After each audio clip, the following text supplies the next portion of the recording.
Shadow Gambit is the upcoming stealth tactics game with cursed pirates by the people who made Shadow Tactics and Desperados 3. If you're familiar with those games, then you know what to expect, and if you don't, go look into Desperados 3, it's one of my favorite stealth games. I won't get into Shadow Gambit's core gameplay here, as it's largely the same as in Desperados, at least based on having played a pre-beta build for about 6 hours. So far, Shadow Gambit appears to be the logical follow-up to Shadow Tactics and Desperados, with some influences from the old Robin Hood game. There is now a small hub area, maps have different variants that are revisited in different missions, and you can choose the characters you take on a mission. The character abilities are also a bit more outlandish, including things like teleportation and possession. To me, the biggest improvements are the toned down mission length and difficulty.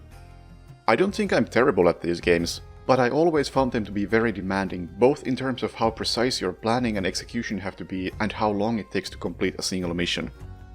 Making the missions easier and shorter is only a good thing here, especially since there is a lot of replay value in completing challenges and trying out different characters.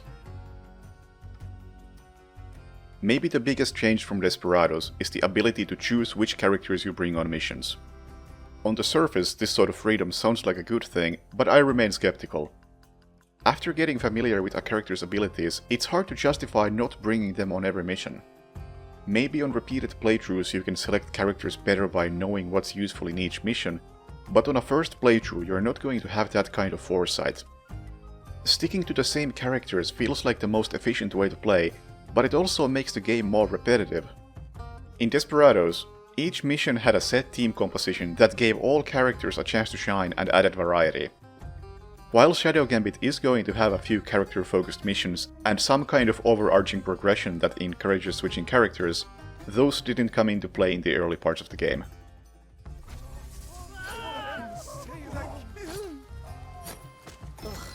That's both of them. Yes. These games are heavy on quick saving and loading. So much so that there is a reminder that lets you know if you haven't saved in a minute.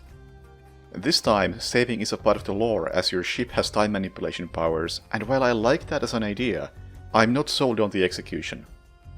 This is what saving and loading looks like.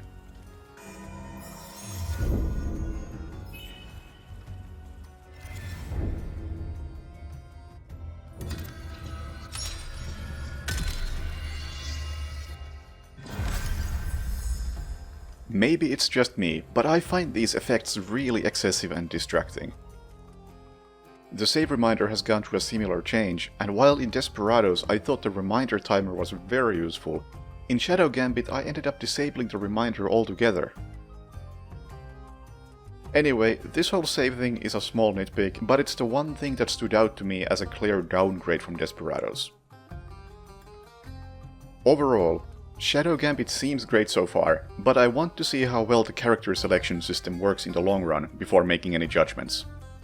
The full game is coming out later this year, and there will be a demo available during Steam's Next Fest in about a week, so you can try it yourself.